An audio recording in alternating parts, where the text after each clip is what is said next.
Should we do the streamers and box office top 10? Let's. Right, Lie With Me. You talked about this last week. This is, it's only in the top 30, number 26, but we have had an email through from Lucy. She has a little beef with Mark on this. Okay. So, Lie With Me. Dear Avez-vous and La Plume de ma Tante. I thought the seismic power of love was exquisitely captured in Lie With Me, and older Stefan's gradual piecing together of events was perfectly placed. The characterization was so true, especially the excited, infuriating, kind local woman assigned to take care of Stefan. We all know someone like her. So it seemed that Mark's main disappointment was that it was not a Francois Ozon film, and that if it had been, it would have taken the audience to unexpected, maybe dangerous places, and this would have been better.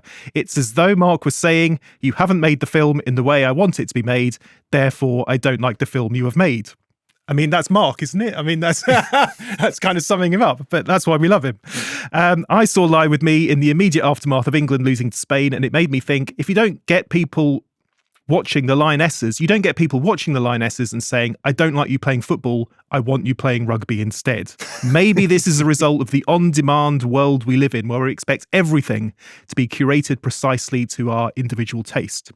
Above all, for me, the message was, don't miss the chance to tell someone you love them. The question is, and I love that Lucy is leaving us on a cliffhanger here, have I got the courage to do that? Wow, I mean, that opens so many other doors, ending on a cliffhanger like that, Lucy. But that's Lucy's thoughts on Lie With Me, which I absolutely loved. And incidentally, you mentioned the book last week, the French book. I have read the book in English. The English translation is by Molly Ringwald. No.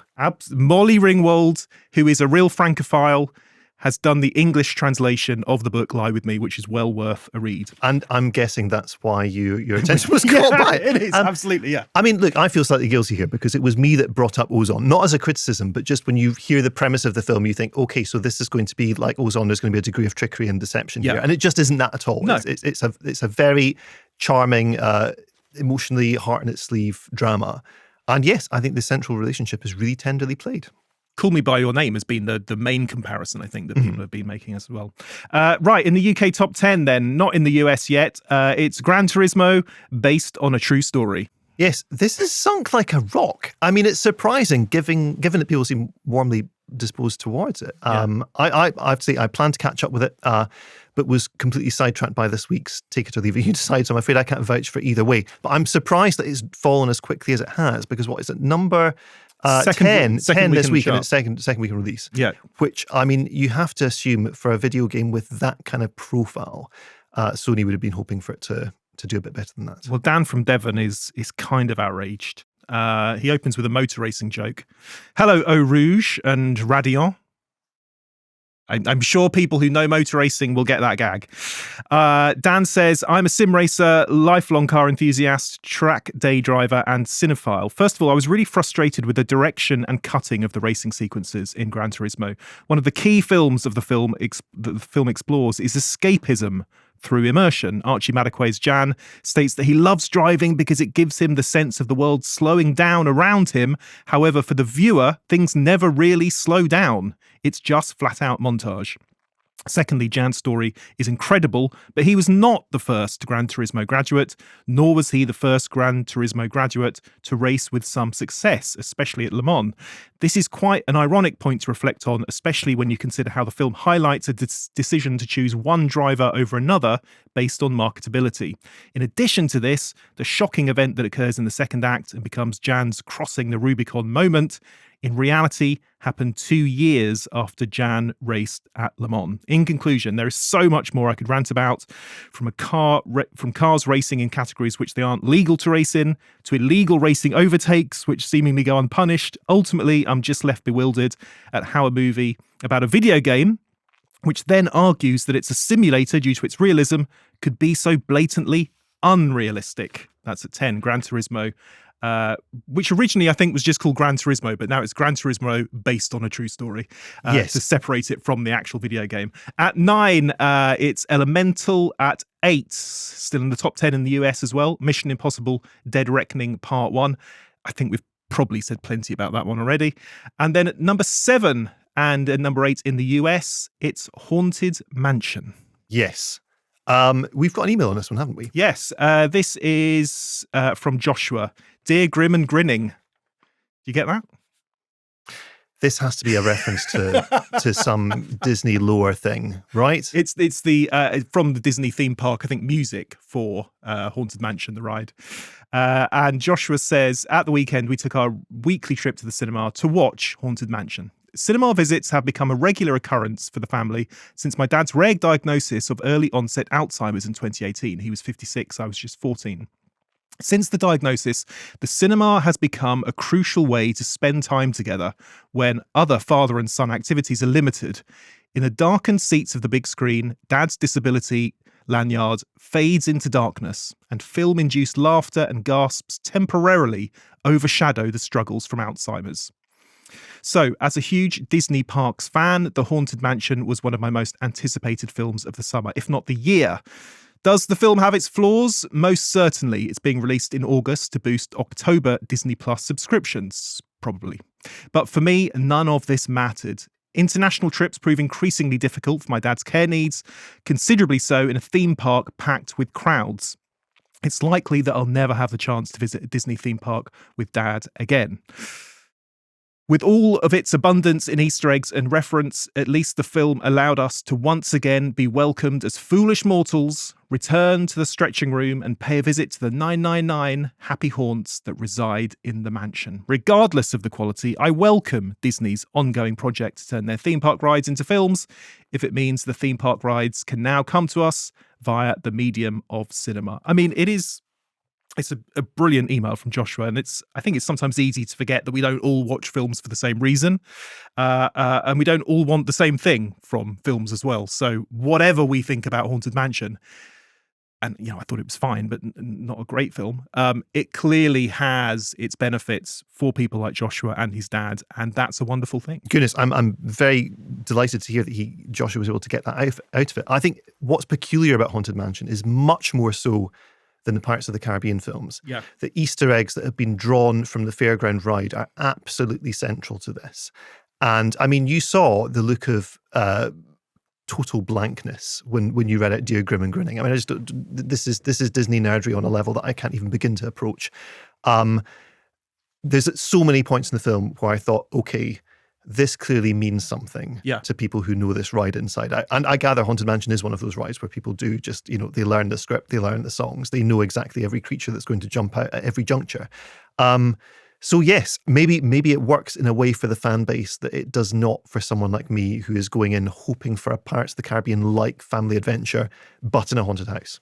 A film that doesn't seem to work for anyone, from what I can tell, is at number 5 in the UK. Oh, hold on, we have a number 6 before then. Yeah, sorry, which is working. Listen, I was getting ready to square up to you here because this film works beautifully. Thank you very much. Which is Teenage Mutant Ninja Turtles: Mutant Mayhem. Which, have you seen this? I have not. I can't believe how good this film is because all the other Turtles films are abominations. I remember I heard you talking about it. I mean, you were going back to the original one last week, weren't you? And I remember going out and buying Turtle Power by Partners in Crime. We all did it. The cassette tape? I had the 12-inch record of it. And I think, and he's not here to defend himself, but I think Simon Mayo might have championed that song on Radio 1 back in the day. I think you're right. Yeah. I think you're right. Yes, I went out to buy that, not just even the single, but the album. Yeah. I'm sure I remember Mayo going on about it. Yeah. Okay.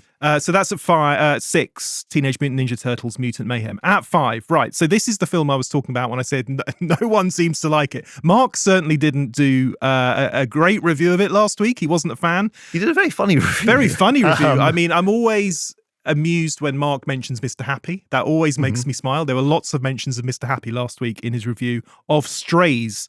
So let's run through a few of these messages. We've got quite a few in. Obviously, people listened to Mark. He said it wasn't very good, but people still went to see it anyway, so they could then say, I agree with Mark, it's not very good. Such as Bob McLeod.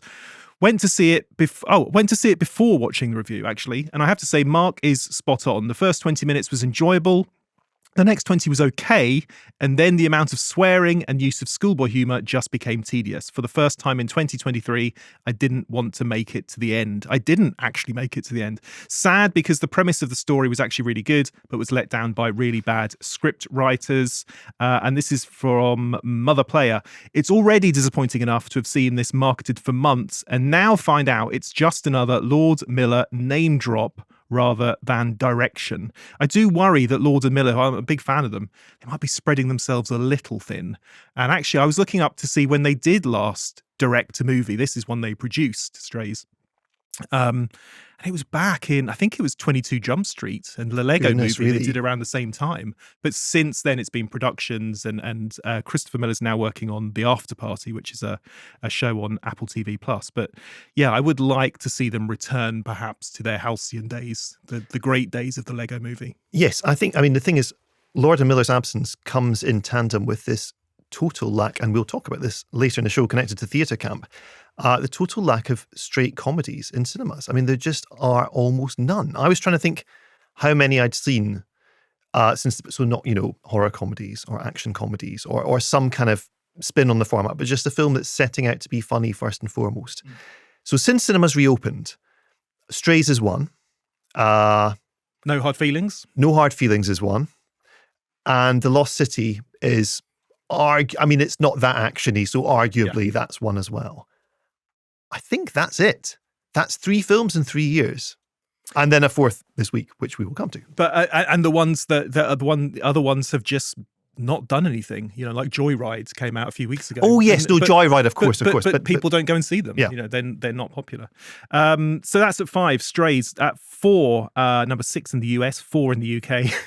Now, this film seems to be getting a lot of discussion considering what it is. Yes. The Meg 2.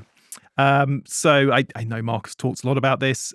This is from the brilliantly named Dr. Olaf Ringelband, who says, I watched Meg 2 last week in Washington, D.C. in a 4DX cinema. Have you ever been to one of those? No. Okay. I mean, it's the Meg 2. If there's one film you're going to do 4DX for, this makes sense. He says, my childish excitement about a rocking movie chair, blows of cold air to the face, and stage fog in front of the screen was a perfect match to the movie's silliness. I loved it. Dr. Olaf Ringelband, PhD in psychology from Hamburg in Germany. Number 3, it's a new entry. It's the US number 1 over here. It's a new entry at number 3, Blue Beetle. Got an email from Gerard. Dear Scarab and Moosh. Nice. Taxi duty while the good lady finance administrator indoors and her nephew were at the footy. That's a big sentence. Saw me take in Blue Beetle at the popcorn seller nearby, which I have a membership card for. Aside from the usual expected shooty, crashy, bangy that's part of the traditional comic book movie, I was left pondering 2 questions. 1, for large chunks of the film, was this the single most annoying and mug for camera, shouty family ever in a comic book film? And more seriously, the crying scene in the 3rd act, who's driving the boat? I will avoid that second question, just spoiler issues. Have you seen Blue Beetle? No. Okay. Again, I meant to catch up with it, but it got in the way. Silo, yes. Yeah. George Lopez plays one of the family members. He plays the uncle with his fantastic beard and mullet, and is very entertaining. I found the family very entertaining. But yes, they are definitely shouty. Ultimately, I was a little disappointed with the film. I think partly because I was looking again at the poster, which has a real sort of Drew Struzan feel about it, retro 80s look. Vaporwave colours. Exactly, and pink neon and all this kind of stuff. The logo is actually just like the Purple Rain logo, the Prince logo. So I thought it would have that kind of style, that sort of 80s retro feel to it, and it really doesn't seem to follow through with that in the film. Now, the film is fine, and it's a great kind of social punch to it, which I really liked, that a lot of DC movies don't have. But I think it was a little bit disappointing stylistically. It's a new entry in the UK at number 3, Blue Beetle. And then at 2 and 1, what do you reckon? Any guesses? Well, look, we should note that the film at number 2 has now passed 50 million in the UK. Impressive. Which means it's made more than The Dark Knight. So this is a 3-hour I think biopic. it's Warner Brothers' biggest ever filmed or something like that. It must be the biggest ever 3-hour biopic of a nuclear physicist. I mean, my goodness, who would have thought? I mean, even with Christopher Nolan's name attached. Yeah. This thing. I mean, it's Oppenheimer, by the way. We're not talking about Barbie. This is Oppenheimer. But also having seen it and enjoyed it, I still didn't think that. I know. I came out of it thinking this is going to be my favorite film of the year. Yeah. I hope other people like it. But he did done. that with Dunkirk again, which was a summer film, right? Yes. And I watched it thinking, I love this. Is this a summer film? Will people want to go and see this in the summer? And of course they did. And the same is now true of Oppenheimer. So really the rules don't apply to Christopher Nolan, do they? I mean, why should they? Exactly. And then at number 1, of course, inevitably. What is it, 5 weeks now at the top? It's actually been knocked off the top spot by Blue Beetle in the States, but over here it's still number 1, Barbie, of course. Coming up on the show, Louis Garrel talks The Innocent. Thanks very much for watching this video. I hope you enjoyed watching it as much as we enjoyed making it. While you're here, check out all the other videos because they're cool too, aren't they? Yeah, and if you want to keep up to date with everything Kermode and Mayo's take, then check out our social channels. I mean, why wouldn't you? I mean, I would. There you I go. have done. Excellent.